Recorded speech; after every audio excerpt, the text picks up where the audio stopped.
This episode is brought to you by Paramount Plus.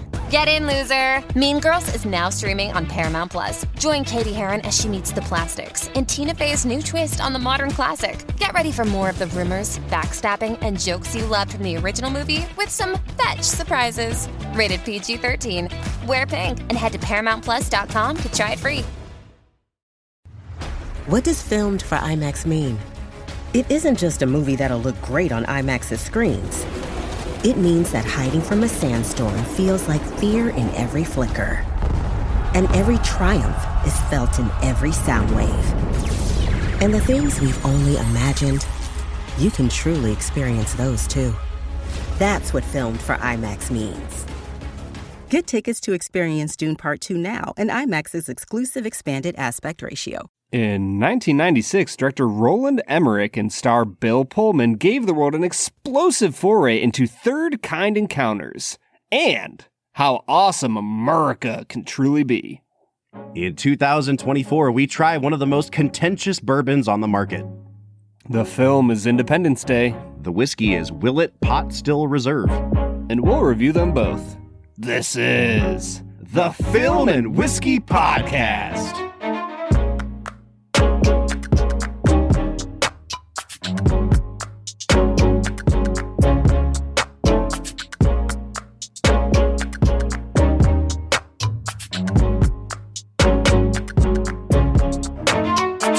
Welcome to the Film and Whiskey Podcast, where each week we review a classic movie and a glass of whiskey. I'm Bob Book. I'm Brad G. And Brad, there has never been a better time to be an American, because today we are talking about perhaps the most American movie ever made, 1996's Independence Day. A film that for a time, and that time, you know, in parentheses, that time is when I was 7 years old, but for a time was my favorite film ever made. I believe it, man. It's a hell of a movie. It's so good, dude. It's so good, and it's also so bad. And I don't think I've ever watched this movie through the critical lens that I watch movies on this podcast. And I turned it on this time, and I was like, oh, this is like truly bad at parts. And also, I am having a complete blast watching this movie. It's so good. I'm glad that you've come to that place, Bob. Otherwise, this may have been a very contentious episode. Because I think that we're just going to be on opposite ends of the bell curve. Like, if you're in like the 70th percentile of people who love this movie, I think I might be in like the 30th, 40th, where I'm like, the parts that work in this movie, I do enjoy, and they're ridiculous and over the top and funny. But a solid 50 to 70% of this film could have been left on the cutting room floor. I'll tell you what, man, I think you're being very generous, because if you truly believe that 70% of the movie should have been cut, that signals a pretty bad movie to me. It could have been a short film. All right. Well, as we get into our episode today, I just want to say, if this is your first time joining us, don't leave yet. I'm going to praise Independence Day. As we all know, it should be done. You never know, Bob. That might drive some people away. That's true. Well, you can hear Brad talk about the 30% that worked. If this is your first time joining us, welcome into Film and Whiskey. What we do here is we talk about movies and we talk about whiskey. And this season, we're changing things up a little bit. Not that we're replacing films or whiskey, but typically we look at movies that are considered classics of their books and wine. Books and wine. Yes. Typically we look at movies that are considered classics of their genre. And I mean, perhaps Independence Day is considered a classic of some genre. But this year, what we're doing is we're going year by year from 1988 to 2019 and looking at the highest grossing films of those years. Now, Brad, remind me, is Independence Day actually the number one highest grossing film of 96? I don't believe it is. See, I thought it might have been, because Let me look. Okay.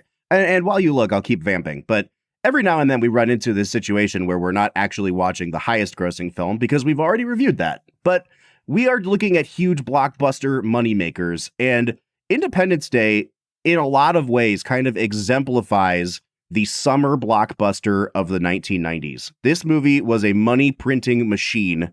And I feel like it's one of those movies that it didn't really have much of a footprint at the Oscars or anything like that, but everyone in America saw this movie, and I remember it being just absolutely everywhere when we were kids. So I'm excited to dive into this one, Brad. What are you getting on this one?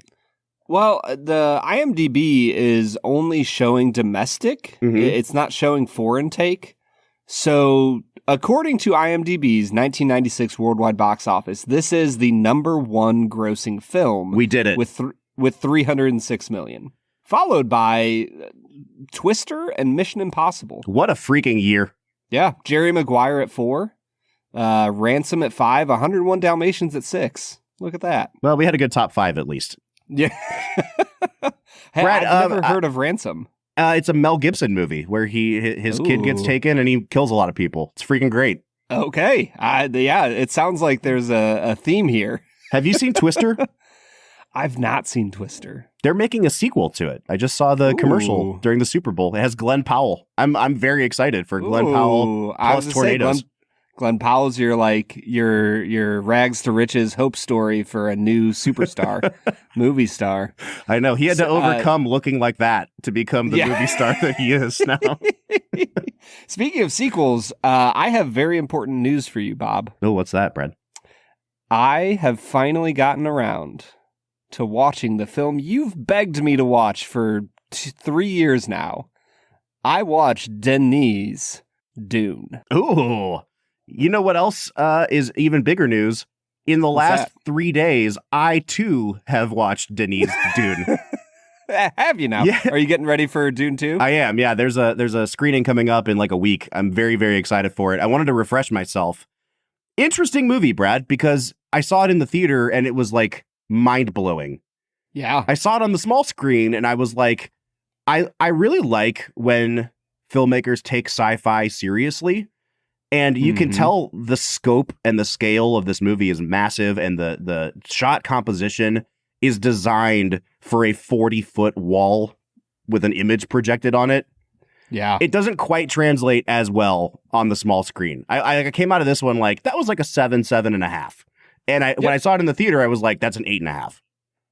Yeah, that's exactly where I was. Yeah. I want to see Dune 2 in theaters. Mm-hmm. It also made me want to read the books. It gave me just enough to pique my interest.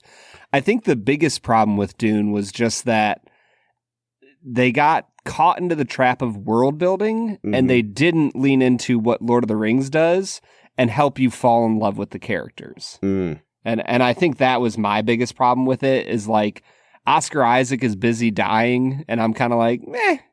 Like, I don't really care about him at all. Like, all of the characters in this movie are unlikable.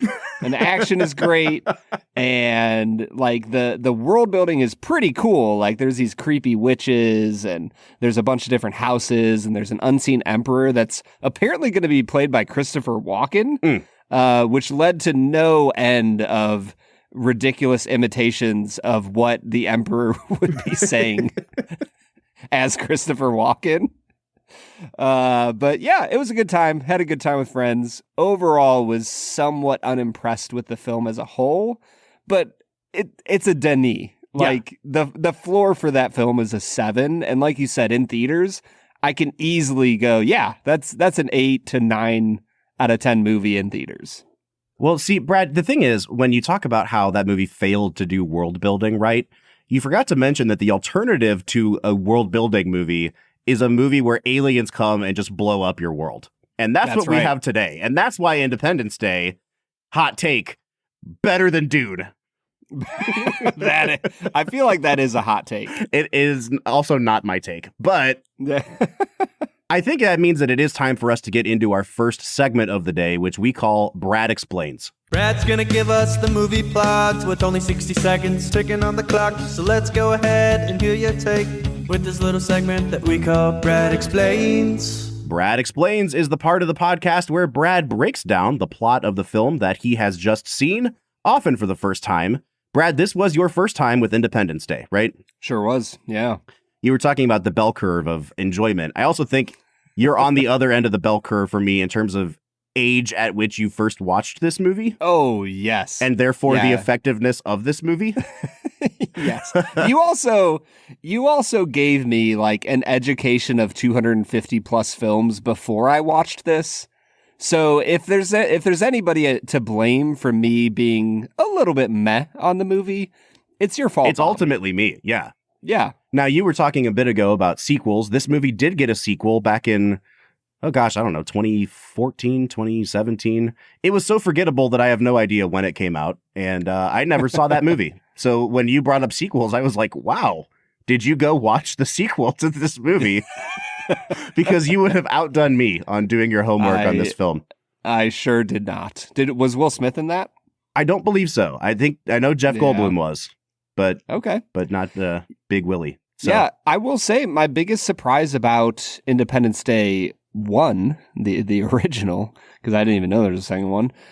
My biggest surprise was that I feel like I always had the image of this movie that this was like a Will Smith blockbuster.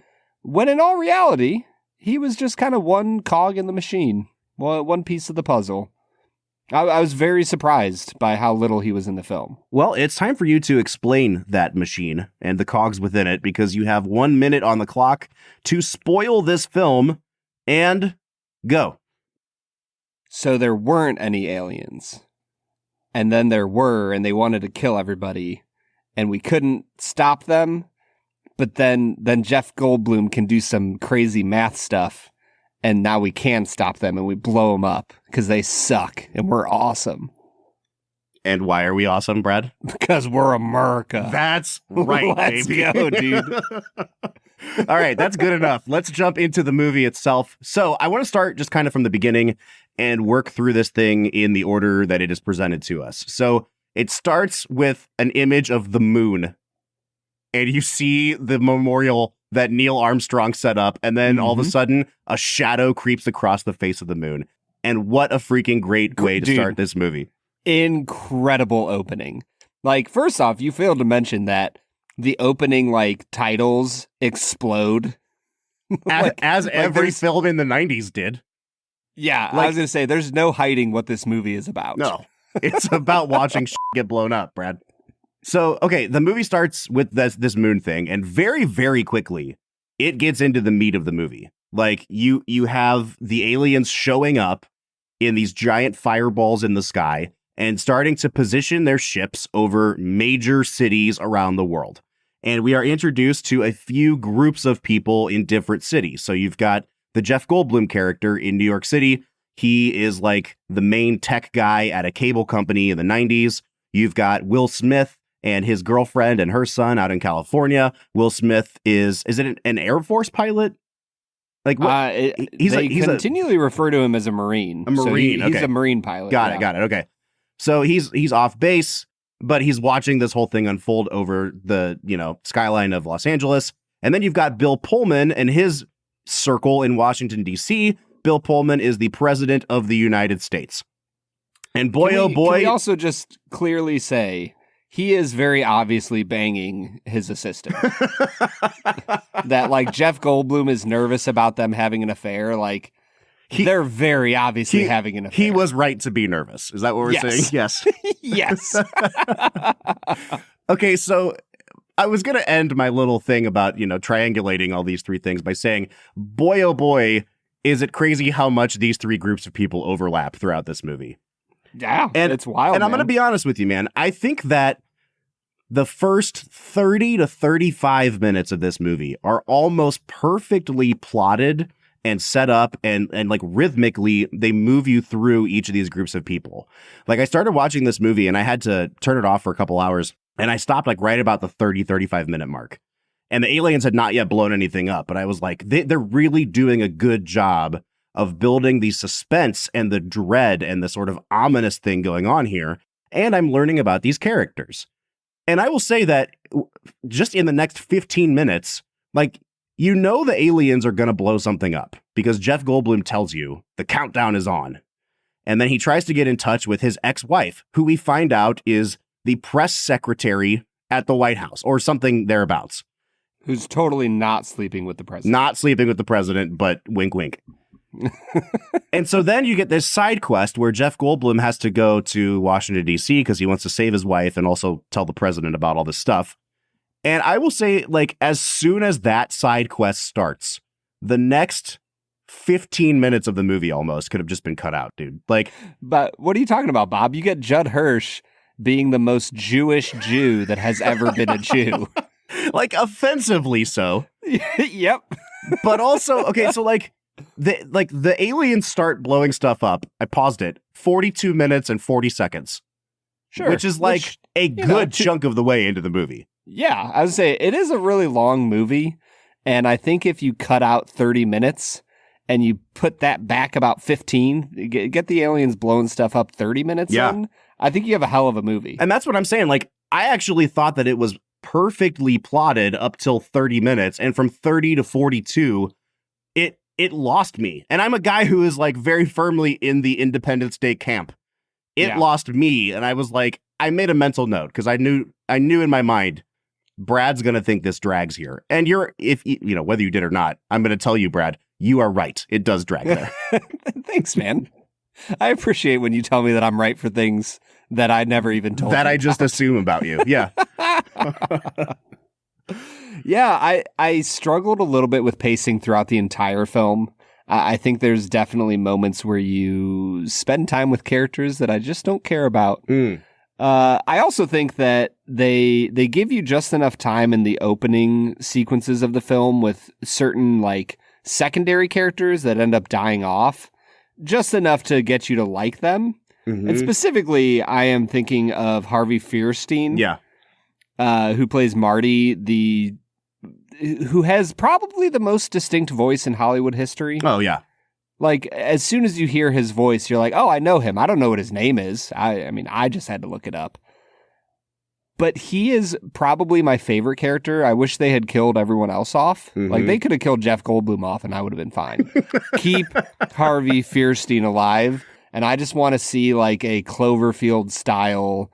Somehow he gets a hold of a handheld cam and, like, records his experience of Independence Day. Mm-hmm.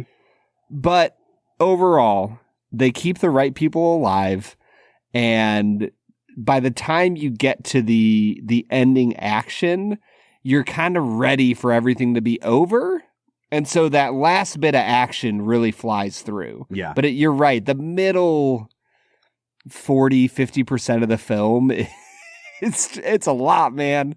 There's a lot of cheesy acting, bad dialogue. Well, and I'm trying to think of exactly how to like format the way we talk about it. But I think the first place I want to start is, in this first third of the movie, because the movie is divided up into July 2nd, July 3rd, July 4th. And each of those days has a very distinct flavor to it in terms of what kind of movie this is trying to be. Mm-hmm. And so the first day is very much your like 1970s disaster movie, which we've never really talked about a movie like that on this podcast, Brad, but there was a huge genre in the 70s. There's a movie called Airport that kind of kicked things off, and then you had like the Poseidon Adventure and the Towering Inferno. They were all these movies where like something horrible happens and we got 45 A to B list actors to be in this movie, and you're going to watch people that you know and love burn to death, and you never know like who's next. Would that be like, would Flight of the Phoenix fall into that category? Probably a little bit, but like these were more built around like a giant, disaster happening where everybody mostly dies. Yeah. I remember seeing the Poseidon when I was a kid and loving that movie. So I think in that vein, this movie is like really paying homage to that. I don't know like the extent to which it succeeds at that, but I think the secondary and tertiary characters, I think this script does a really good job of setting them up with minimal exposition to make you like them. Like the Harvey Fierstein character, I really liked him. But then like some of the primary characters, it's like they go overboard with the backstory. And I think that's like the Jeff Goldblum character. I'm gonna be honest with you, man. Like I just don't care that much. Like, and you could have accomplished what you want to accomplish with like 4 less scenes in that first 45 minutes. Oh, all you needed was the opening scene with him playing chess with his dad. Right. Like, but even like the incredible scene. Even if you want to continue my wife works for the president now, you didn't have to have like 5 scenes of them on their little road trip talking about like what it means to be a man and regret and like just like I want to watch aliens blow things up. Let's please move this along. Yeah, no, 100%. That's what I'm saying. Like the chess scene was great. It was sweet. It established what their relationship is with each other. I also don't feel like you needed the like Green Earth warrior message coming out of Jeff Goldblum's mouth. Like that felt like an extra 12 seconds every time he does that shtick, and it added up. They were trying to get their product placement in because he was like standing next to a Fruitopia vending machine, like and like having cans of Coca-Cola everywhere. Yeah. It was not my favorite because it added up to a solid 4 or 5 minutes of screen time of him recycling things. Yeah. Okay, I could have had that time back to do other things with my life. So I say all that about the characters that get set up well because there is a fourth group of characters that I have not talked about at all yet. And they don't like they seem very set apart from the rest. And that is Randy Quaid as crazy town drunk who flies a biplane and crop dusts. And his also was abducted by aliens 10 years ago. Abducted by aliens. The town crackpot and his 3 children who are riding across, you know, the deserts of California in an RV, and they really want this to be comic relief, and then they want him to have a redemption arc at the end of the movie, and it does not work. The only part of this character that works, and folks, you know, forgive me for spoiling a nearly 30-year-old movie here, is when he sacrifices himself at the end of the movie, and they let him go out still being crazy. Like, it's not overly sentimental. He just shouts, "Hello, boys, I'm back." And then you get what is no exaggeration, one of the 10 best explosions in the history of films when that freaking ship blows up. Yeah. It's great. But I don't need Randy Quaid in any more of the movie than just that one part. No, it should have been the president. The president should have sacrificed himself for the good of the world. And they all draw around the memory of this great hero. He's, you know, top 3 president of all time. Like that's the, come on, Bob, you and I should start writing scripts. I know. Now, if we're going to talk about the ending of this movie and whether it works, we have to get there. So July 2nd, the aliens arrive. Everybody's freaked out. Will Smith reports to base. The president is putting stuff on lockdown and trying not to get people freaked out. Jeff Goldblum's driving to Washington to have domestic drama inside the White House with his ex-wife. And then the aliens attack. And the most iconic sequence of this movie starts where that building in Los Angeles blows up, the Empire State Building blows up, the White House blows up. It freaking rules. Oh, yeah. It is. And like, I'm going to be honest with you, Brad, there's only a few stretches of this movie where some of the effects look hokey. I will say that the actual like attack of the aliens, it holds up tremendously well, almost 30 years later. Yeah, that's probably one of the few special effects area that looks great. I thought that the shot of the Statue of Liberty and like the surprisingly prescient burnt out husks of the 2 towers. Yes. That shot was incredible. Yep. Like talk about a devastated America. That's it in one shot. And they nail it. And so there's so much of that initial attack that like you can tell where they put the budget in this movie, and it wasn't on the scriptwriters. I do want to talk just for a minute since we're on topic now. Like, this is a pre-9/11 movie in which an invading force knocks out national landmarks and wreaks destruction and kills thousands of people. And in this movie, it's millions, but which also leads to peace in the Middle East. True. So at the end of the film, the Iraqis and I think the British, they're all working together, man. Yeah, they're working together, man. It's great. So a pre-9/11 movie where this happens. And I was thinking, oh, like this seems very unique, right? But actually, that's not the case. Like in the 90s, there was a lot of movies where buildings were getting knocked over, and even like Godzilla, you know, the crappy 90s remake of that. But I don't think there's any more, I don't know, what's the analogous thing to 9/11 than Independence Day in 90s cinema. We'll see a little bit of that in Armageddon, the beginning of that movie, in a couple weeks here.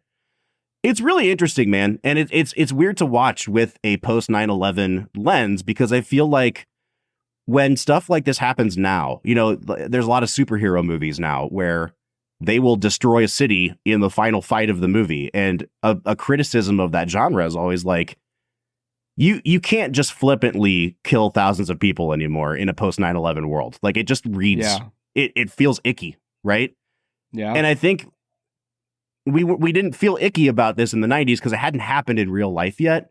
But there is a part of me that wonders, like, does America's response to 9/11, is it inflected with movies like this where somebody attacks us and we immediately attack back, and like, that's what America does? Do you know, like, it's very weird to think about what actually ends up unfolding in real history as a result of, or maybe not a direct result of, but, you know, in the wake of movies like this that came before it.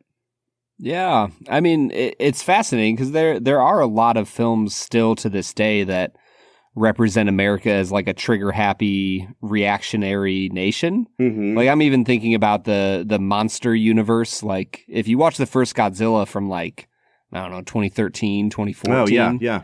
Like, Godzilla comes and our first response is to nuke him. Mm-hmm. Like that's the immediate response. So I think you still see that in media. I was curious about the fact that they don't actually portray America as trigger happy in this film. No. Like, for the longest time, the president is trying to communicate. I mean, I don't know if this is an homage, but it seems like an homage to Close Encounters of the Third Kind. Mm-hmm. When they send up the helicopter with the... the light displays and trying to communicate. And I do like that the director and script writers are like, we're not messing around with like, are we here for diplomatic relations? The first time they try to communicate with the aliens shoot them down without mercy. Like there's nothing in there. And even later in the film, when they kind of quasi talk to an alien, in a sequence that kind of reminds me of Alien. Mm-hmm. Right? Mm-hmm. When they talk to him there, it's like, there's nothing going on there. We are here to destroy your world. End of story. Yep. And they make it so obvious that they need to retaliate, that they retaliate. Right. And that's the thing. That is like an interesting take. And because they portray America as so justified in doing it too. You know what I mean? Like, right. We had no other choice. Right.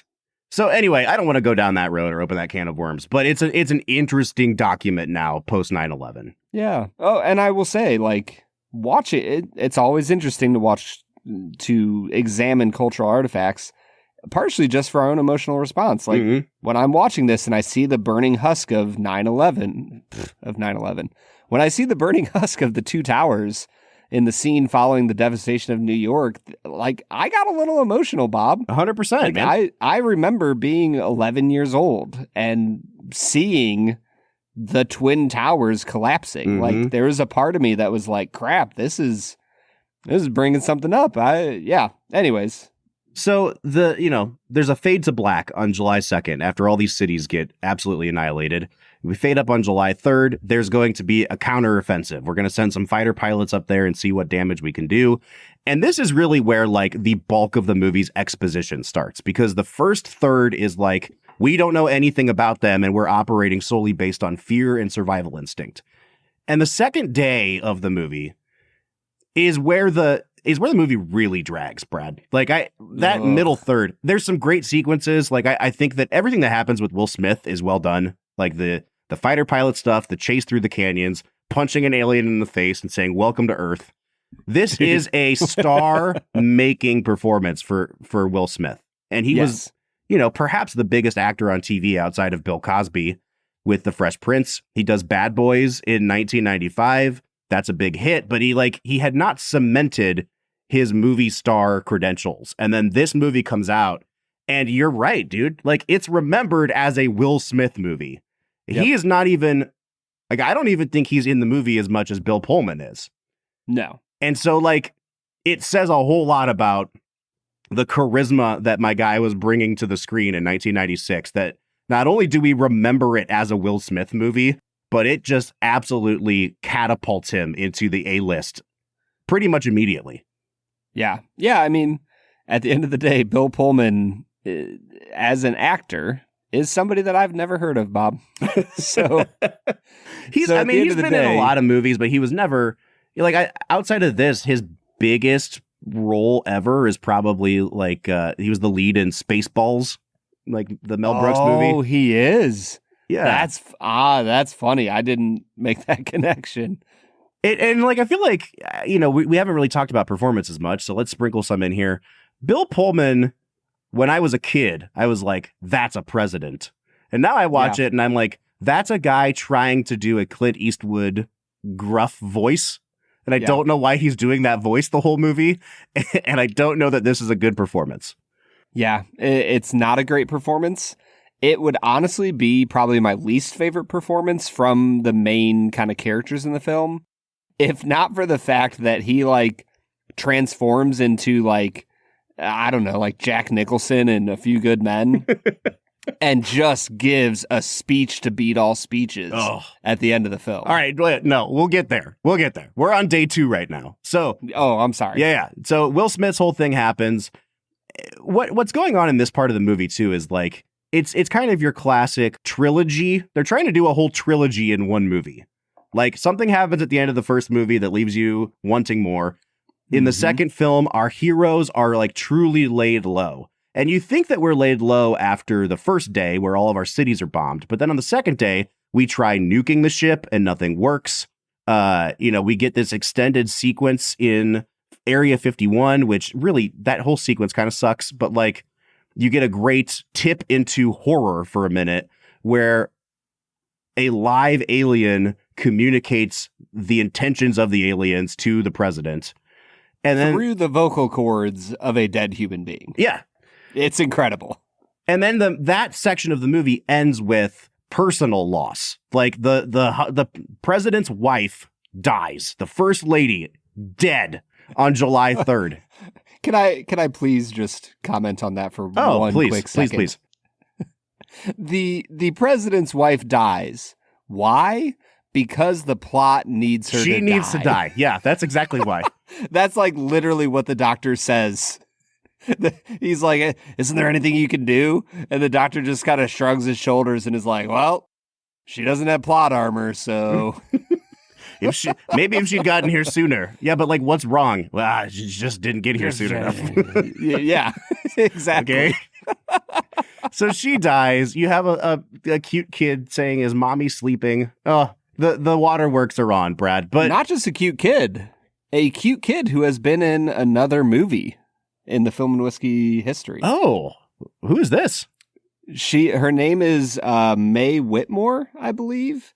Okay. She is in Scott Pilgrim versus the World. Oh, yeah. Is it Mae Whitman? I think it's Whitman. That's her? Yes. Yeah, that's Mae Whitman, man. Oh, that's the president's daughter. Man. And she's kind of a minor character in a bunch of films. Okay, we're running long here, so let's put day 3 after the break. But before we wrap this up here, I want to talk about why I think the middle section of this movie sucks so much, Brad, and it is because this is where they start forcing these characters' stories to overlap. Randy Quaid meets Will Smith, and Vivica A. Fox meets the First Lady, and Jeff Goldblum and the President are already hanging out. And it's do we need every one of these groups of people to have multiple layers of interaction in each other's lives? Because it kind of just seems like we're doing Crash, but with aliens for a while. Yep. And that does not work. I don't care about the human drama here. Aliens blow stuff up, we blow up the aliens. That needs to be the plot here. I was thinking is it New Year's Eve? The movie where there's 80 different stars in it and they all have overlapping lives. Mm-hmm. That's kind of what I was thinking as I watched this. I was like, oh, it's a action New Year's Eve. But crucially with aliens. With aliens. Aliens that, if I'm being honest, the inside aliens aren't great. The alien that kills all the people in the lab, the exoskeleton, right? One of the terrifying. Coolest designs. Yes, and I think that if there's a scene that we could talk about, it is this scene where Will Smith punches an alien in the head and it is unconscious for hours, apparently. He's got a hell of a right hook. Until they get him down into the operating room and they are cutting off this like exoskeleton that the aliens use. And you start to see, the fingers are moving. And it's one of the great horror tropes of like, you are trapped in a room with a thing that's going to kill everybody in the room. Like, this is the Doc Ock in Spider-Man 2 kind of a thing. Yeah. And boy, oh boy, it is completely out of left field because the rest of the movie does not have this tone at all. But I will say, it's still effective. Sure is, man. And even like when the rest of the group comes to the lab and the lab is covered in smoke and you can't see anything, the camera's like slowly zooming and like pushing in on the window. And I'm like, oh yeah, one of the dead bodies is going to get shoved up against the window. And it's going to happen right about now. Oh, crap. And it still gets you. Yeah. All right, man. I think we're in a good spot to press pause. This is a fun episode so far. I really love talking about this movie, but I'm ready to dive into more contentious ground. So let's talk a little bit about this Willett Pot Still. What do you say? Oh, I'm sorry. Pot Still. Pot Still. I'm ready, Bob. Let's do it. Hey, it's Kaylee Cuoco for Priceline. Ready to go to your happy place for a happy price? Well, why didn't you say so? Just download the Priceline app right now and save up to 60% on hotels. So whether it's Cousin Kevin's Kazoo Concert in Kansas City, go Kevin, or Becky's Bachelorette Bash in Bermuda, you never have to miss a trip ever again. So download the Priceline app today. Your savings are waiting. Go to your happy place for a happy price. Go to your happy price, Priceline.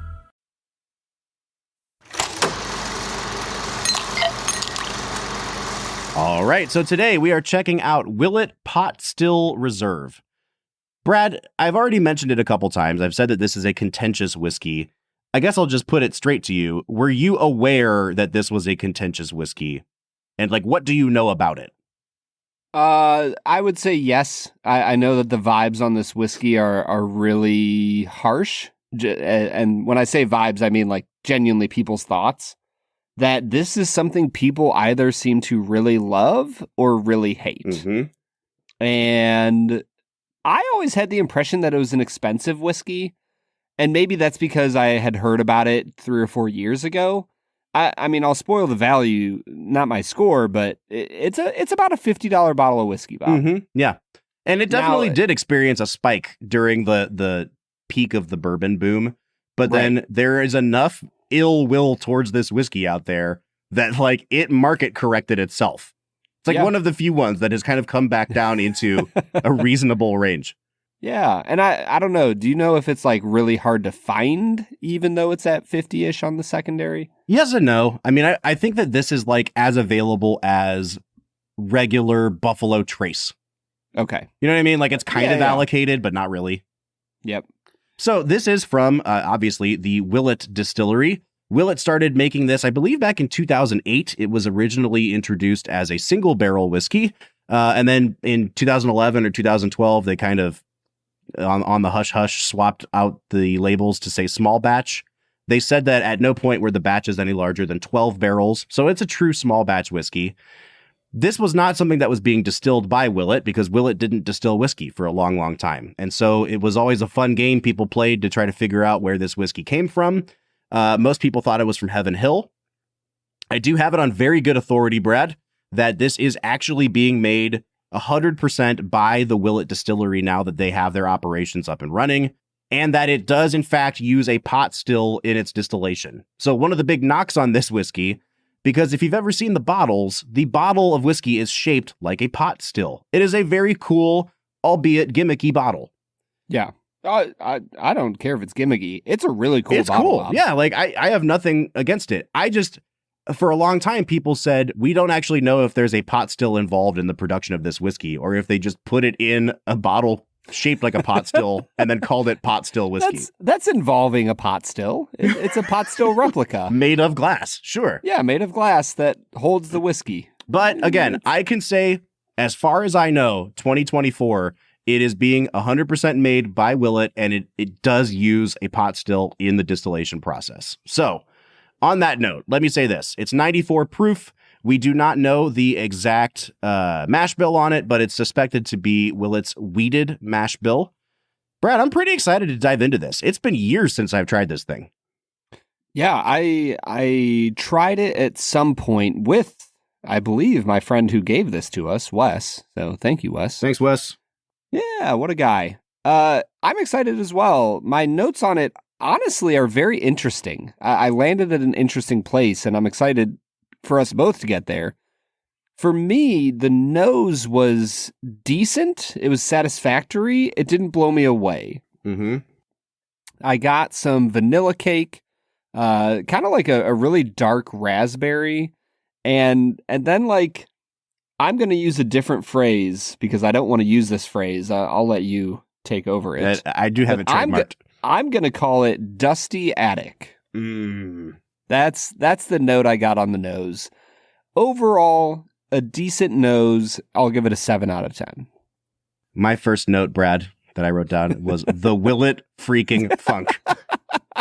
Not just the Willett funk.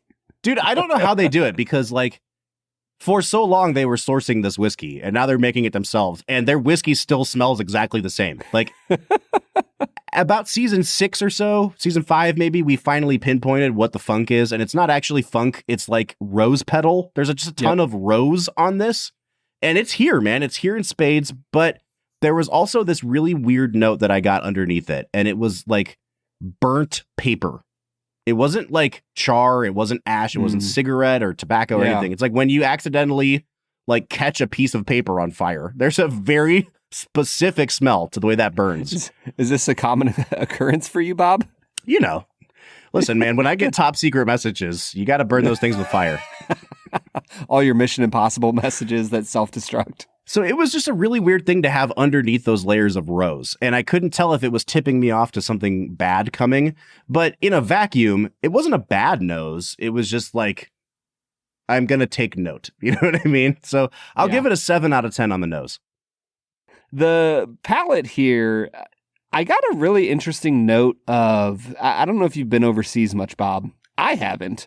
But the one time I was, they had cherry juice in Ukraine, and it was incredible. And I got a very distinct vibe of like a really fresh, juicy cherry juice. Oh, interesting. There was some Coca-Cola notes. There's a little bit of like a salted caramel. I got some like really salty peanuts. All of that might make it sound like I liked this whiskey. I was just okay with it. I was too. I came to a 6.5 out of 10 on the palate. I did too. It's interesting and unique. I just don't know if I like it or not. I think the most controversial thing I'm going to say about this whiskey on this review is that almost every category was middle of the road for me. I neither loved it nor hated it. And for a whiskey to be so divisive, I was really expecting super bold, prominent flavors. Yep. And for me, I'm actually kind of envious that you picked up on so much because, you know, Brad, I just got over a cold like a week ago. And now I'm like, oh my gosh, should I be COVID testing? Because I didn't taste any of these things that Brad tasted. In fact, for me, I was like, this has a surprising lack of flavor when compared to other Willett products. Like, it was kind of non-existent flavor-wise at the front of my palate. And it wasn't until the middle and the back part of my palate that I started picking up anything. I feel like the mouthfeel and the experience of drinking it was really pleasant, and it drank like an expensive whiskey. Like it grows really nicely. It builds on the palate. There's good spice here. The alcohol is never harsh, but it leaves a nice little layer of like a prickly effect when you go to swallow. But it just reminded me of Noah's Mill, which I love so much. But if you took all of the sweetness out of Noah's Mill, it had some char to it. It wasn't bitter. It was just kind of bland compared to other Willett products that I've had. On my second sip, I got a little bit of like a, almost like a blended Scotch kind of flavor. It definitely didn't taste like a wheated bourbon to me, like at all. So I just gave it a 6.5. And then on the finish, like I said, it has a nice chest burn, like a really good oak base. It's perfectly fine. And I think it would make a really good cocktail because it has everything you need, like that a whiskey needs to announce itself with in a mixed drink, but just it doesn't have flavors to stand up on its own. It's almost like a super high quality mixer. So I gave it a 6.5 there as well. That's so funny, man. On my finish, the first note I took, it took me a little bit to get to it, but it reminded me of like the egg white that we put in a whiskey sour. And not that I like ever like just eat or drink just egg whites, but for some reason that's what I couldn't get out of my brain, like that specific texture of an egg white mixed in with your whiskey sour. That's what I was getting. There was black pepper, there was tobacco. It got kind of ashy for me after it sat on my palate for a little bit. I actually think I liked the finish better than anything else. I gave it a 7.5 on the finish. Balance-wise, I gave it a 6 out of 10, Bob. It's just such a weird mix of flavors. And I don't think it's bad. It's just so strange. I don't know if I love it or hate it. I actually gave it a 7.5 on the balance, which is higher than any of the individual categories, but I think it's actually quite nicely balanced. It's nicely balanced for what it is, which is a cocktail with a really good backbone, a whiskey with a really good backbone, but with like no accoutrements. Like it is like a solid high-ish proof whiskey with no flavor. And it's kind of that throughout the whole experience. So I was like, you know what? If this is your thing, it does that pretty well. So that was a 7.5 for me. And then we get to value. Now, Brad, you've already kind of tipped your hand a little bit about value. In the state of Ohio, this is selling for $57 a bottle. It's a little bit cheaper out of state, like in non-price controlled regions. At 57, this is probably going to be my lowest score. I think this is only like a 5.5 for me, Brad. It's a cool bottle, but the whiskey inside of it, it's non-age stated. It's not purported to be any older than like 5 years. Some people are arguing that it's like 8 to 10 year. I don't think that's true. And I just don't think that like at 94 proof that there's really anything that you're paying for here to justify $57 outside of the bottle.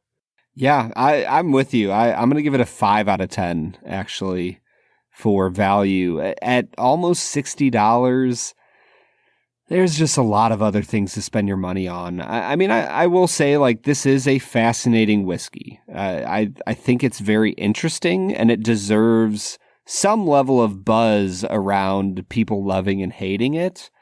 But overall, like, I'm coming to a 32 out of 50. Like, it's not my favorite whiskey. It is not bad. It's well made. It's definitely not going to be everybody's cup of tea. Mm-hmm. If I had to guess, I would imagine that like 25 to 30% of people who drink this actually really like it. I'm at a 33 out of 50, so I'm really close to you. And for the second week in a row, I'm going to say buy the Noah's Mill, which is almost the exact same price, and a whiskey that I truly love, and just water it down to 94 proof, because I think it's better than this.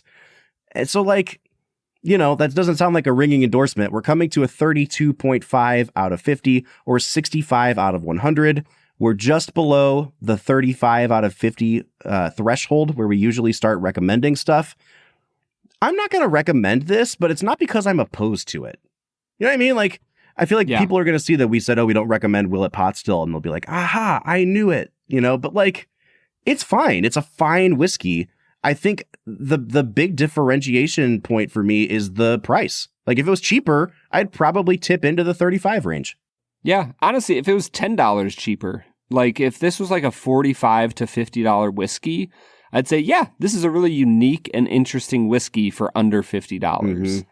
But 50 definitely is a wall when it comes to purchasing whiskey, that I have to really like something to spend over half of $100 on it. So yeah, I'm just going to go buy a bottle of Quinta Reuben or Wild Turkey Rare Breed at this point over something like this.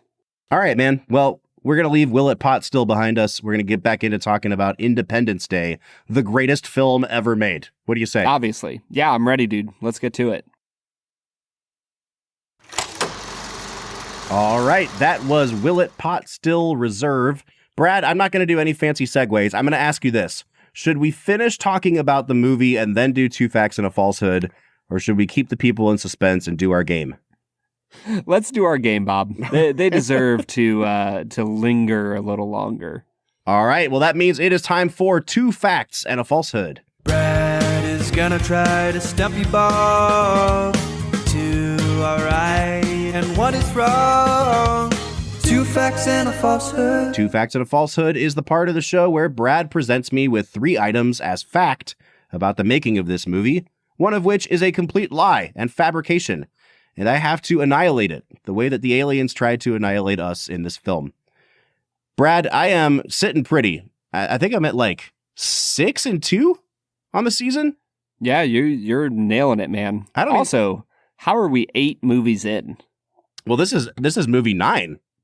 Yeah, that's insane. I know, man. It's crazy. I'm not really worried about whether I win or lose today, Brad. I am in a position of pompousness today. So Pomposity. So hit me with your 2 facts and a falsehood.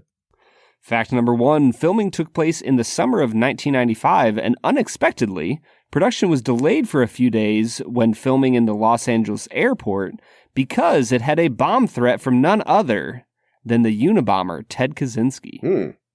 Fact number 2, the production team came up with 2 primary designs for the large alien warships, and director Roland Emmerich liked them both so much that he decided to keep them, one becoming the massive warships scattered across the planet, and the other becoming the mothership that Will Smith and Jeff Goldblum had to fly into. Fact number 3, Will Smith's line while dragging the alien back to the base, "What the hell is that smell?" was completely unscripted. The Great Salt Lake Flats, where the scene was shot, has an issue where when the wind is just right, it can kick up the smell of millions of decaying brine shrimp from the nearby lake. Ew. Brad, these are 3 really good facts and or made up facts because they all sound pretty reasonable. I'm going to be honest with you, dude. I think that the design of both the little alien fighter jets and the city-wide size ships are really, really cool. I have always hated the design of the mothership. It looks like a big flea. Like it's just floating through space with its little legs. I don't like it. So I kind of want number 2 to be false, just because I want to shit on that a little bit. Number 3, see, I don't know. Would Will Smith have been improvising? I don't know. Brad, you got me today. I got you, man. I'm going to say one is... Do you think that Ted Kaczynski was threatening the Los Angeles airport? I mean, I wouldn't be surprised. He was threatening a lot of people. I think that one sounds the most plausible. I think 1 is a fact, just because it is...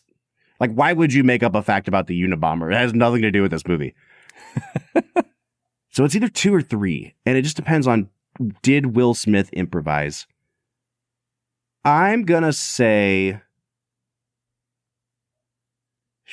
2 is the falsehood, Brad, but I think you might have gotten me today. Bob, you are on a hell of a roll. Like America and Independence Day, you are firing on all cylinders. Oh, it was 2? It was 2. Wow. Yeah, that was the falsehood. Man. Yeah, so apparently the lakes have all of these like brine shrimp that like live in the lakes, but as they die, they decay into like the silt. And if the wind hits just wrong, it like just spreads this reeking smell. And Will Smith had no idea about it. And he just, on one of the takes as he's dragging this alien across the salt flats, he just casually goes, "What the hell is that smell?" That's so funny, man. As a more serious question to somebody. And they were like, "Oh, this is perfect. Let's keep that in there." All right, man. Let's get back into talking about the movie itself. So there's a fade in on July 4th after Mommy's sleeping now. Okay. And we're back at it. Everyone has been emotionally devastated. Jeff Goldblum is drinking himself into a stupor because he doesn't care anymore and the world's going to end. And then Judd Hirsch comes in and says like, "Oh, you're going to catch cold down there." And he goes, "Wait, say that again." I hate when characters do this, but he does the "say that again." What? Yep. You're going to catch cold? He goes, "Yes." Like, okay. and we are off on a mission to infect the light years traveling alien mothership with a virus from Windows 95. Yep. And boy, oh boy, if there's anything 90s about this movie, it is the idea that, no one knows what antivirus software is yet. Yep. And definitely not the aliens. Definitely not the aliens. They don't need that stuff, man. So, okay. I want to talk about that plot line and get your thoughts on that, because there is good stuff that happens on July 4th, but there's also like, look, it's a movie about aliens attacking Earth, and even I was like, this is implausible. You know what I mean? Yeah. Yeah, I mean, it's that element of you set your heroes up with an impossible task, and then you give them a way to accomplish the task. Mm-hmm. The key in any film is, whether it's, Lord of the Rings, Frodo being able to throw the ring into Mount Doom, whether it's Star Wars, them able to blow up the Death Star, like the way in which they defeat the impossible odds has to feel plausible. Like it came about in this moment of ingenuity. And at the end of the day, like, to believe even that the initial premise, they use radio communication that we could hack into, is ridiculous. Like, they flat out say these aliens communicate through like psychic means. Mm-hmm. And yet for some reason they're transmitting radio broadcasts. Well, and not only are they doing that, we can like reverse engineer it to destroy their shields? Okay. Okay. Yeah, these super psychic, like world-destroying aliens who have destroyed thousands of worlds beforehand also rely on radio technology. Got it. Sure. Yep. I mean, have you also considered that these are not Americans, and so they're just not as intelligent as we are? That's true. I hadn't thought about that before, I mean, Bob. that's the message of the film here, Brad. Although, like, wouldn't they have been the Americans of their original planet? I believe they're the British of their original planet. Oh, obviously. All right, here's another nitpick, now that we're talking about the plausibility of this alien movie. You know how, like, the ships always position themselves directly over their target, and the target is, like, in the dead center of where this ship is, because it has this laser beam that comes down. At the end of the film, the ship has moved to, like, directly over this military base that all of our heroes are far underground in. And then they blow the ship up, and the ship falls to Earth. Like, you're still very much trapped there, right? Like, I don't know. How do you get out of that situation? No, they're totally fine, Bob. Don't think about it.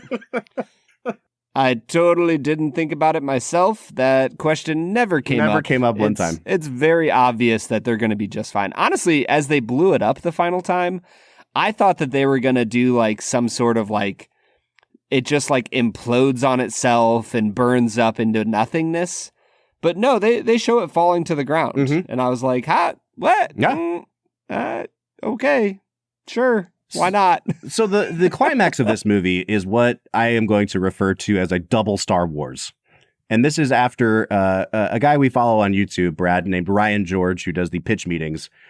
He had this extended thing in the Top Gun Maverick pitch meeting where he talks about how they have to do a Star Wars because the end of the movie is just A New Hope. Yes. And this movie, we're doing a double Star Wars. We have Jeff Goldblum and Will Smith going into the mothership to upload a virus, and they have to get back out and then blow the ship up. And on Earth, you have the president of the United States saying, hey, I'm going to go fly this mission to blow up this big citywide destroyer. And so they're doing a Star Wars because they have to find, the equivalent of like the vent hole from A New Hope. And it's freaking great, man. The end of the movie is so preposterous, and I love it so, so much. And it all kicks off when Bill Pullman has his presidential moment. And I had the text of this speech pulled up. I'm not going to say it. But when my guy goes into like second gear and he's like, Independence Day, July 4th will no longer be an American holiday, but it will be a holiday where like the whole world says, and then he just kicks it up a notch and he does, we will not go quietly into the night. And I'm like, dude, I was like, yes. Like, I have seen this movie 35 times. And my wife is sitting across the room from me. And she's like, I've never seen this. And I said, you came in at the perfect time because America is about to kick so much ass. You don't need to know anything that has happened previously. And I realized halfway through this speech that it is so moving that I was like tearing up as an American. Yeah. And my wife notices me having an emotional response to Bill Pullman's alien speech. And I'm gonna be honest with you, I am not ashamed. It is so good, Brad. Yeah, it's incredible. Like, as I was doing my research for Two Facts and a Falsehood, the crew, weirdly, this feels strange, they weren't actually instructed to applaud at the end of the speech. It was supposed to be, like, in the script, it was just a, like, go back to work, you know, maybe a little more energized. They actually just spontaneously burst into applause as the speech ended. And for good reason, because Bill Pullman was half dead throughout the film, and he comes to freaking life and just delivers an incredible speech here. It's so good. And I love that at that part of the movie, too, they're like, we don't have enough people to fly planes. Anyone who thinks they can fly a plane now. And then they like cut to the crowd of people he's talking to, and they look like, it looks like the production team just went into like every bar in the area and pulled guys out. But like, it works so well for what they're trying to do, because like, that's what America looks like. Let's be honest here. Like, there's just scraggly looking dudes with beards. And then Bill Pullman gives them this speech, and they're all drunk, and they all immediately burst into cheers. It's incredible. And Randy Quaid is picked a hell of a day to quit drinking. Okay, man, before we get into our last segment of the day, I want you to give me 30 seconds on the last 30 minutes of the movie. How does it work for you? What holds up? What doesn't hold up? Is it the best part of the movie or no? Oh, there's elements of it that are great. The speech is great. I think the final shot of the alien ship getting blown up is great. I think that the tension of it as it like opens up and starts to shoot its giant laser beam is great. But overall, I think that they struggle a lot from the CG of the day, for the fact that I kept, and this was kind of my note throughout all of the technical aspects of the film, every time they had a scene of like a space ship attacking the F-16s or, you know, getting into dogfights, whatever, I just kept thinking to myself, man, Star Wars did this better in 77. like Return of the Jedi did this better, and that was like over a decade before this. And I think that was my big issue. I just don't think they did the fight scenes very well. And if you're gonna do an alien versus human sci-fi film, you gotta nail the dogfighting. And you have to really nail the feeling of terror as enemy alien ships fill the sky, and I just don't think that they nailed that. So that's my biggest letdown for the end of the film. You don't like it when Bill Pullman says, "Come on, boys, let's plow the road," and then they just start firing machine guns? It's great, dude. I just don't think you're a lover of cinema, I think is what we're finding out today. I don't think I am. I hate it. That's why I've been doing this podcast for so long. All right, man. It's time for our last segment of the day, which we call Let's Make It a Double. We're near the end of the episode, so thanks for listening to the Film and Whiskey Show. Let's pair another film with this one, even if it's a struggle. It's our final segment of the day, now let's make it a double. Let's Make It a Double is the part of the show where we pick a movie to pair up with this one to make the perfect double feature. Brad, I have not given 1 second's thought to this, so I'm going to let you go first. I actually have what I think to be a absolute perfect pairing for this movie. It is another film that has preposterous battles, really terrible dialogue, many not memorable characters, and just some kick-ass fight scenes. I am going to recommend 2013's Pacific Rim. Because that would just be the most humans are the best and everybody else can go kick rocks movie pairing that I can imagine. I have absolutely no idea what to pair this movie with. I think... Yeah, I mean, do you want some recommendations? No, I think I'm going to go, and it's like a really lame one, but I'm going to go with Return of the King. I think that's like the obvious one here, because you get... Whoa. How is Return of the King the obvious pairing? Here's how it's obvious. It's obvious because there's like two movies that I think of that are also in the like rousing the troops with a speech. And it's Braveheart and it's this. It's Return of the King. I don't really want to rewatch Braveheart anytime soon. It's fine. It's a fine movie. I will also say, if I can give one really hot take, I think this is a better speech than William Wallace's speech in Braveheart. Oh, And here's why. William Wallace's speech is like maybe 3 sentences long. We just like the way he delivers, "They may take our lives, but they will never take our freedom," is a great line reading. The speech as a whole, not persuasive. I'm not, like if you break it down on a literary level, I think Bill Pullman wins the day. And that's why Aragorn gets my nod, because he does a great job with his speech. And also we get to watch, horrific looking creatures fall at the hands of man. And I'm cool with it, dude. So Return of the King is my pick. Anytime you have to start a sentence with, "It's obvious because," it clearly isn't obvious. It's obvious to everyone but you, Brad. Perhaps. Oh, man, Bob. I'm ready to give this movie a final score. I don't know if you're going to be happy with this. I liked this movie, but I very much so did not love this movie. Sure. I came to like a 6.5 out of 10 here. I think that's kind of like objectively how good this movie is.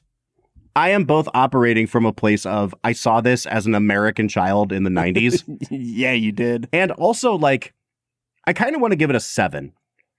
I'm not going to give it a 7.5 to fudge the numbers here, but I will give it a 7 because last week we both gave Goldeneye a 7.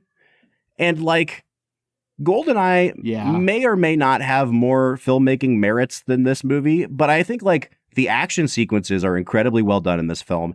And I'm just being frank, I had a way better time watching this movie than I had watching Goldeneye. Like, Goldeneye really had some serious whiplash tonally throughout the film. Yeah, but did this movie have a tank? I don't think this movie had a tank, Bob. That's true. They are at least each other's equivalent. So I'm going to give this a 7. You gave it a 6.5. That takes us to a 6.75 on what is known around the world as the greatest film ever made. So it's pretty hot take from us today. Yeah, it's the BFI top film, Sight and Sound. It's it was at the number 1 of the is it the AFI yes. top 100? Yeah, number 1. Dethroned Citizen Kane. Yeah, it sure did. All right, we want to know what you think of Independence Day. Have you watched it as an adult? Have you watched it recently? Have you been able to take off your childhood, child of the 90s glasses to watch this movie? You can find us on all of our social media accounts: Facebook, Twitter, Instagram, TikTok, YouTube, at Film Whiskey. Or you can jump onto the Discord. We are on there every single day talking to you guys, fans of the Film and Whiskey podcast. If you'd like to join the conversation, there's a link to our Discord at the end of every single one of our show notes. Next week, Brad, we are staying in the Will Smith camp to watch a movie that has really grown in people's estimations over recent years. And, crucially, a film that is like 98 minutes long. And that is let's go. 1997's Men in Black. 98 falls within the 90-minute film, right? I think so. It's a rounding error. Let's go. All right. Join us for Men in Black next week. But until then, I'm Bob Book. I'm Brad G. And we'll see you next time.